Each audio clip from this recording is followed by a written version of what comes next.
أعوذ بالله من الشيطان الرجيم. بسم الله الرحمن الرحيم. ألف لام را، تلك آيات الكتاب المبين. إنا أنزلناه قرآنا عربيا لعلكم تعقلون. نحن نقص عليك أحسن القصص بما أوحينا إليك هذا القرآن وإن كنت من قبله لمن الغافلين. إذ قال يوسف لأبيه يا أبت إني رأيت 11 كوكبا والشمس والقمر رأيتهم لي ساجدين. قال يا بني لا تقصص رؤياك على إخوتك فيكيدوا لك كيدا، إن الشيطان للإنسان عدو مبين. وكذلك يجتبيك ربك ويعلمك من تأويل الأحاديث ويتم نعمته عليك وعلى آل يعقوب كما أتمها على أبويك من قبل إبراهيم وإسحاق، إن ربك عليم حكيم.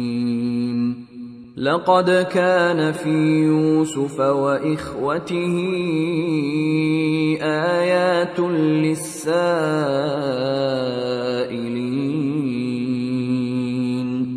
إذ قالوا ليوسف وأخوه أحب إلى أبينا منا ونحن عصبة إن أبانا لفي ضلال مبين. اقتلوا يوسف أو اطرحوه أرضا يخل لكم وجه أبيكم وتكونوا من بعده قوما صالحين. قال قائل منهم لا تقتلوا يوسف وألقوه في غيابة الجب يلتقطه بعض السيارة إن كنتم فاعلين.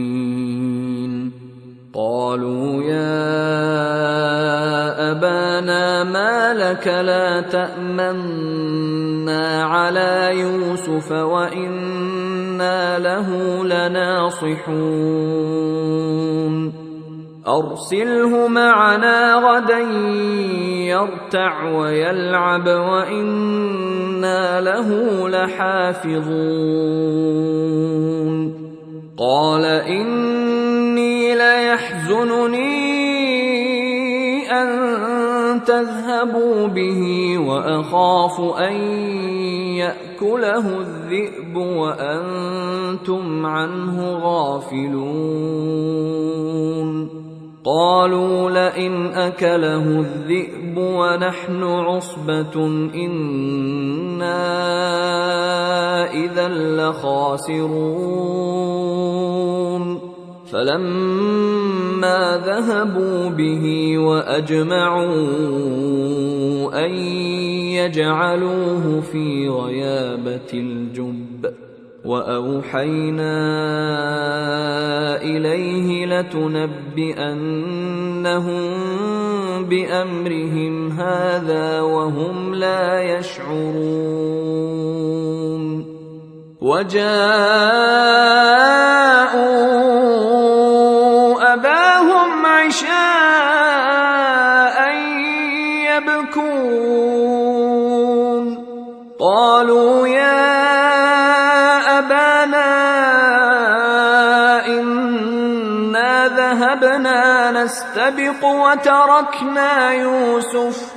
وتركنا يوسف عند متاعنا فأكله الذئب وما أنت بمؤمن لنا ولو كنا صادقين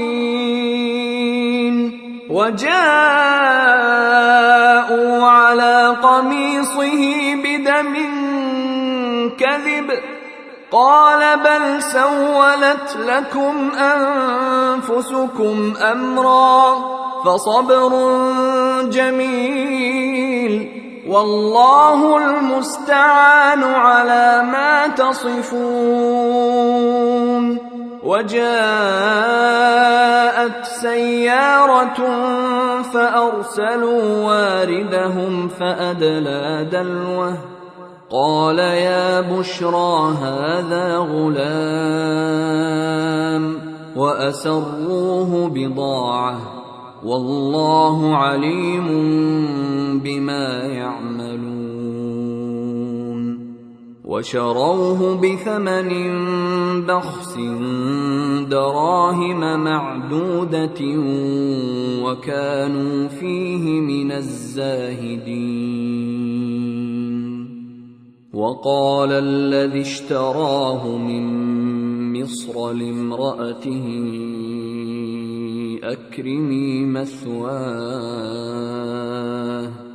أكرمي مثواه عسى أن ينفعنا أو نتخذه ولدا وكذلك مكنا ليوسف في الأرض ولنعلمه من تأويل الأحاديث والله غالب على أمره ولكن أكثر الناس لا يعلمون. ولما بلغ أشده آتيناه حكما وعلما وكذلك نجزي المحسنين. وراودته التي هو في بيتها عن نفسه وغلقت الأبواب وقالت هيت لك قال معاذ الله إنه ربي أحسن مثواي إنه لا يفلح الظالمون. ولقد همت به وهم بها لولا أن رأى برهان ربه كذلك لنصرف عنه السوء والفحشاء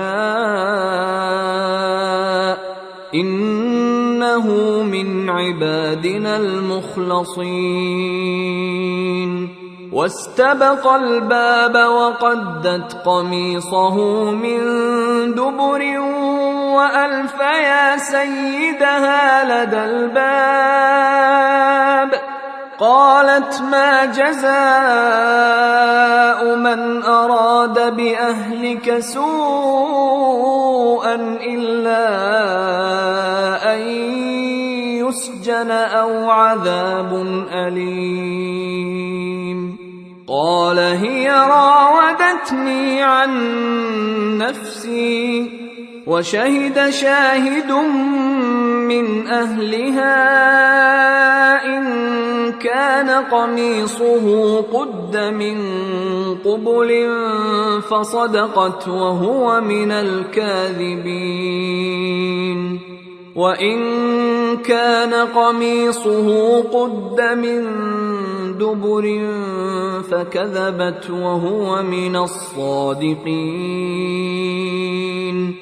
فلما رأى قميصه قد من دبر قال إنه من كيدكن إن كيدكن عظيم يوسف أعرض عن هذا واستغفري لذنبك إنك كنت من الخاطئين وقال نسوة في المدينة امرأة العزيز تراود فتاها عن نفسه قد شغفها حبا إنا لنراها في ضلال مبين فلما سمعت بمكرهن أرسلت إليهن وأعتدت لهن متكأ وآتت كل واحدة منهن سكينا وقالت اخرج عليهن فلما رأينه أكبرنه وقطعن أيديهن وقلن حاش لله ما هذا بشرا إن هذا إلا ملك كريم قالت فذلكن الذي لمتنني فيه ولقد راودته عن نفسه فاستعصم ولئن لم يفعل ما آمره ليسجنن وليكونن من الصاغرين قال رب السجن أحب إلي مما يدعونني إليه وإلا تصرف عني كيدهن أصب إليهن وأكن من الجاهلين فاستجاب له ربه فصرف عنه كيدهن إنه هو السميع العليم ثم بدا لهم من بعد ما رأوا الآيات ليسجننه حتى حين ودخل معه السجن فتيان قال أحدهما إني أراني أعصر خمرا وقال الآخر إني أراني أحمل فوق رأسي خبزا تأكل الطير منه نبئنا بتأويله إنا نراك من المحسنين قال لا يأتيكما طعام ترزقانه إلا نبأتكما بتأويله قبل أن يأتيكما ذلكما مما علمني ربي إني تركت ملة قوم لا يؤمنون بالله وهم بالآخرة هم كافرون واتبعت ملة آبائي إبراهيم وإسحاق ويعقوب ما كان لنا أن نشرك بالله من شيء ذلك من فضل الله علينا وعلى الناس ولكن أكثر الناس لا يشكرون يا صاحبي السجن أأرباب متفرقون خير أم الله الواحد القهار ما تعبدون من دونه إلا أسماء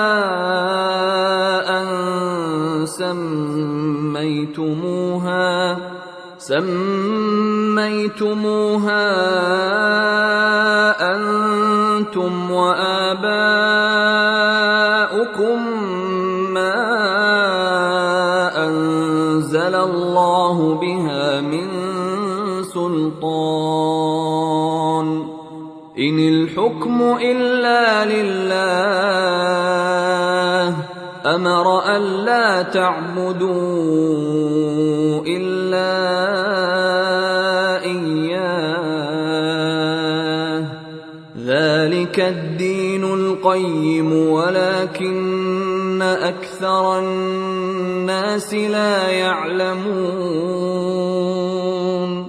يا صاحبي السجن أما أحدكما فيسقي ربه خمرا وأما الآخر فيصلب فتأكل الطير من رأسه قضي الأمر الذي فيه تستفتيان وقال للذي ظن أنه ناج منهما اذكرني عند ربك فأنساه الشيطان ذكر ربه فلبث في السجن 9 سنين وقال الملك إني أرى 7 بقرات سمان يأكلهن 7 عجاف و7 سنبلات خضر وأخر يابسات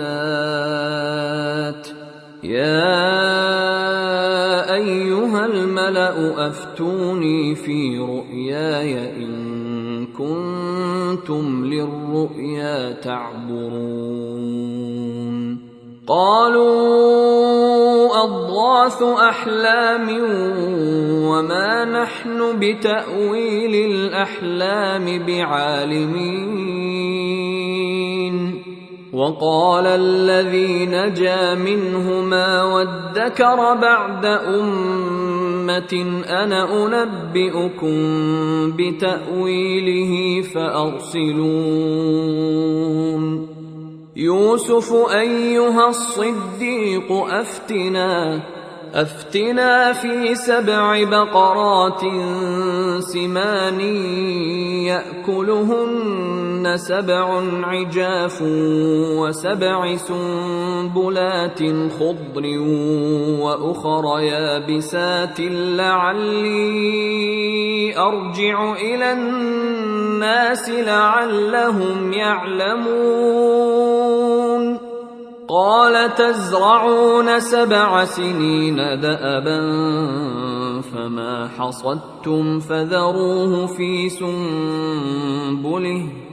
فذروه في سنبله إلا قليلا مما تأكلون ثم يأتي من بعد ذلك 7 شداد يأكلن ما قدمتم لهن إلا قليلا مما تحصنون ثم يأتي من بعد ذلك عام فيه يغاث الناس وفيه يعصرون وقال الملك ائتوني به فلما جاءه الرسول قال ارجع إلى ربك فاسأله ما بال النسوة اللاتي قطعن أيديهن إن ربي بكيدهن عليم. قال ما خطبكن إذ راوتن يوسف عن نفسه قلن حاش لله ما علمنا عليه من سوء. قالت امرأة العزيز الآن حصحص الحق أنا راودته عن نفسه وإنه لمن الصادقين. ذلك ليعلم أني لم أخنه بالغيب وأن الله لا يهدي كيد الخائنين. وما أبرئ نفسي إن النفس لأمارة بالسوء إلا ما رحم ربي إن ربي غفور رحيم. وقال الملك ائتوني به أستخلصه لنفسي فلما كلمه قال إنك اليوم لدينا مكين أمين. قال جعلني على خزائن الأرض إني حفيظ عليم. وكذلك مكنا ليوسف في الأرض يتبوأ منها حيث يشاء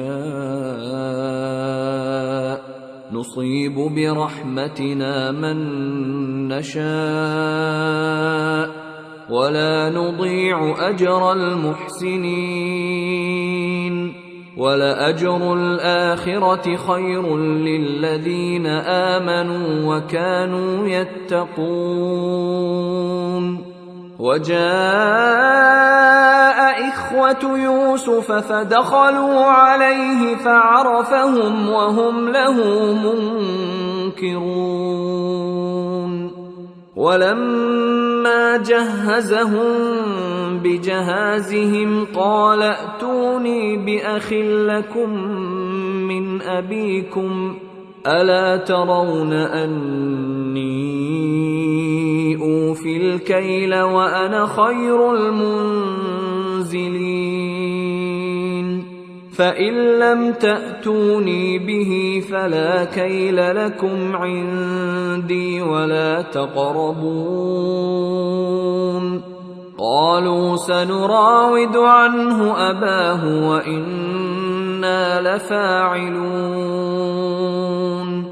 وقال لفتيانه جعلوا بضاعتهم في رحالهم لعلهم يعرفونها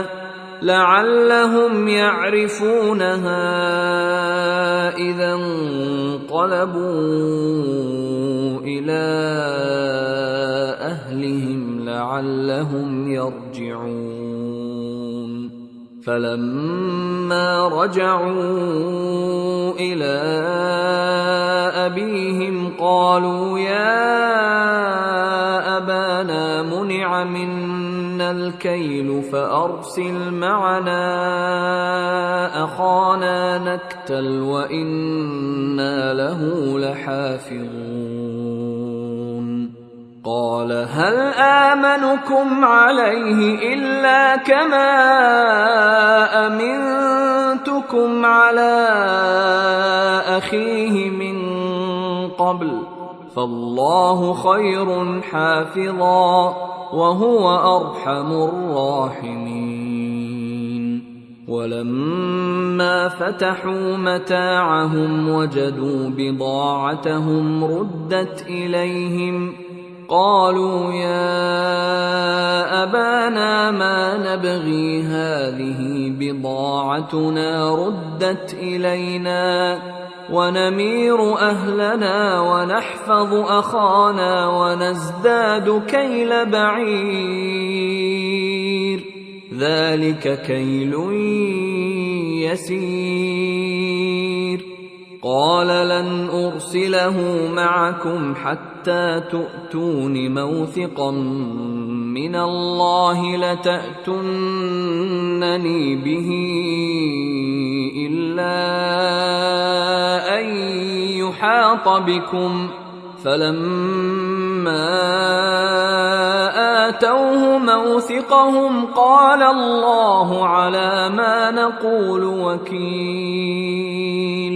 وقال يا بني لا تدخلوا من باب واحد وادخلوا من أبواب متفرقة وما أغني عنكم من الله من شيء إن الحكم إلا لله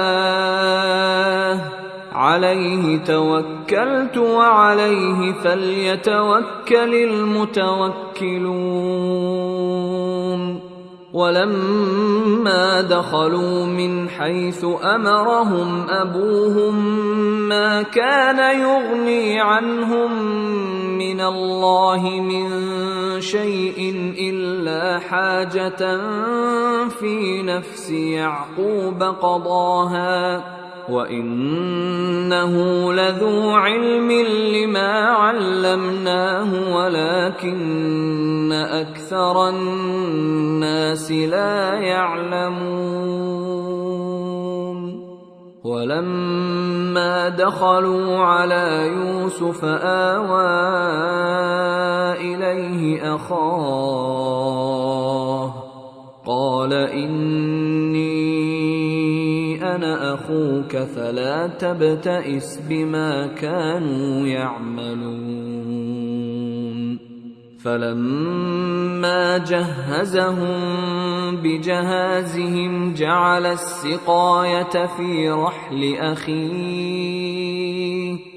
جعل السقاية في رحل أخيه ثم أذن مؤذن أيتها العير إنكم لسارقون قالوا وأقبلوا عليهم ماذا تفقدون قالوا نفقد صواع الملك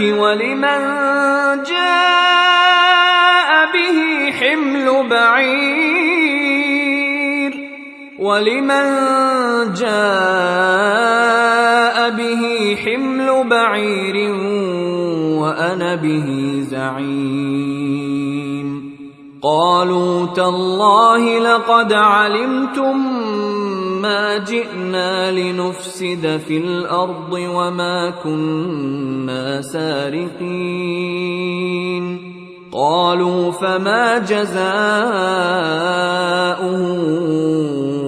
إن كنتم كاذبين قالوا جزاؤه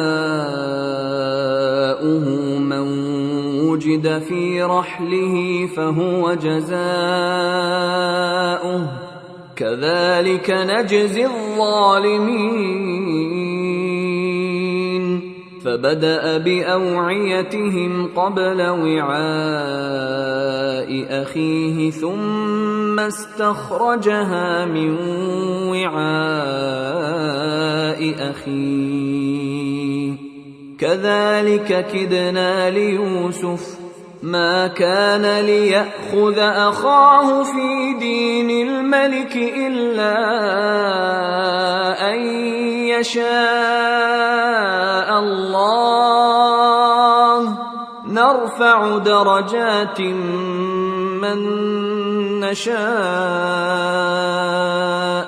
وفوق كل ذي علم عليم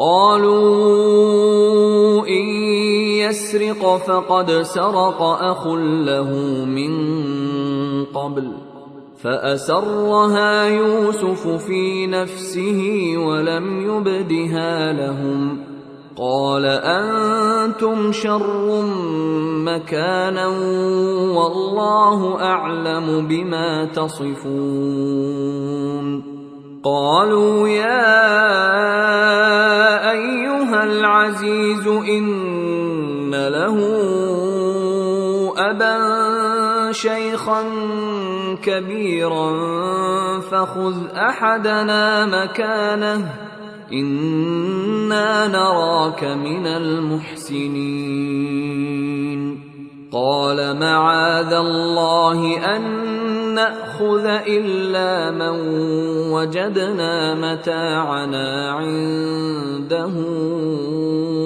إنا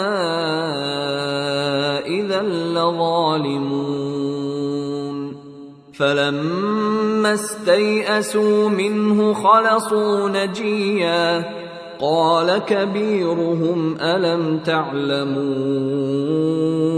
أن أباكم قد أخذ عليكم موثقا من الله ومن قبل ما فرطتم في يوسف فلن أبرح الأرض حتى يأذن لي أبي أو يحكم الله لي وهو خير الحاكمين ارجعوا إلى أبيكم فقولوا يا أبانا إن ابنك سرق وما شهدنا إلا بما علمنا وما كنا للغيب حافظين واسأل القرية التي كنا فيها والعير التي أقبلنا فيها وإنا لصادقون قال بل سولت لكم أنفسكم أمرا فصبر جميل عسى الله أن يأتيني بهم جميعا إنه هو العليم الحكيم وتولى عنهم وقال يا أسفا على يوسف وابيضت عيناه من الحزن فهو كظيم قالوا تالله تفتأ تذكر يوسف حتى تكون حرضا أو تكون من الهالكين قال إنما أشكو بثي وحزني إلى الله وأعلم من الله ما لا تعلمون يا بني يذهبوا فتحسسوا من يوسف وأخيه ولا تيأسوا من روح الله إنه لا ييأس من روح الله إلا القوم الكافرون فلما دخلوا عليه قالوا يا أيها العزيز مسنا وأهلنا الضر وجئنا ببضاعة مزجاة فأوف لنا الكيل وتصدق علينا إن الله يجزي المتصدقين قال هل علمتم ما فعلتم بيوسف وأخيه إذ أنتم جاهلون قالوا أئنك لأنت يوسف قال أنا يوسف وهذا أخي قد من الله علينا إنه إنه من يتق ويصبر فإن الله لا يضيع أجر المحسنين. قالوا تالله لقد آثرك الله علينا وإن كنا لخاطئين. قال لا تثريب عليكم اليوم يغفر الله لكم وهو أرحم الراحمين. اذهبوا بقميصي هذا فألقوه على وجه أبي يأت بصيرا وأتوني بأهلكم أجمعين. ولما فصلت العير قال أبوهم إني لأجد ريح يوسف لولا أن تفندون. قالوا تالله إنك لفي ضلالك القديم. فلما أن جاء البشير ألقاه على وجهه فارتد بصيرا. قال ألم أقل لكم إني أعلم من الله ما لا تعلمون. قالوا يا أبانا استغفر لنا ذنوبنا إنا كنا خاطئين. قال سوف أستغفر لكم ربي إنه هو الغفور الرحيم. فلما دخلوا على يوسف آوى إليه أبويه وقال ادخلوا مصر إن شاء الله آمنين. ورفع أبويه على العرش وخروا له سجدا وقال يا أبت هذا تأويل رؤياي من قبل قد جعلها ربي حقا وقد أحسن بي إذ أخرجني من السجن وجاء بكم من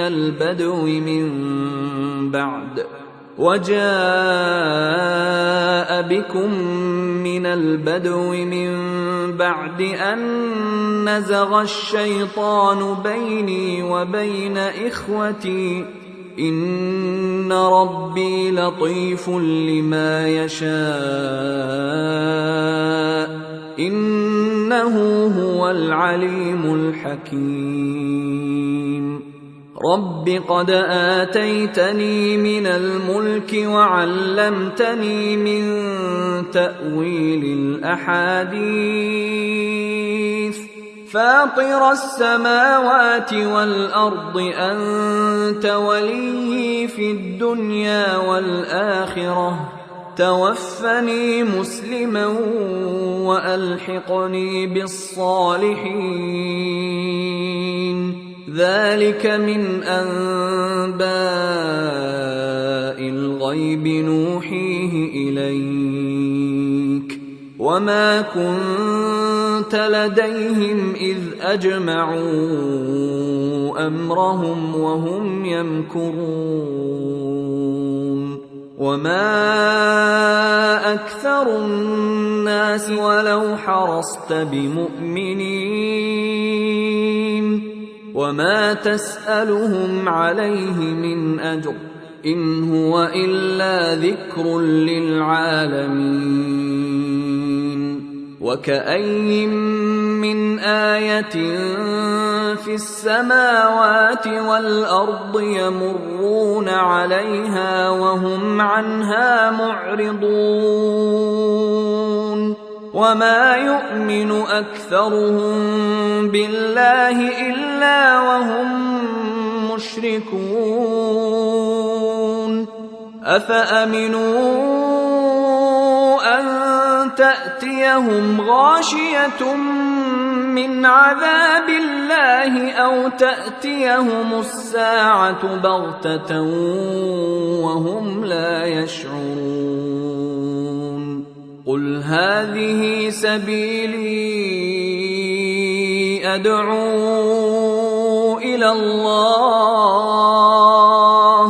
على بصيرة أنا ومن اتبعني وسبحان الله وما أنا من المشركين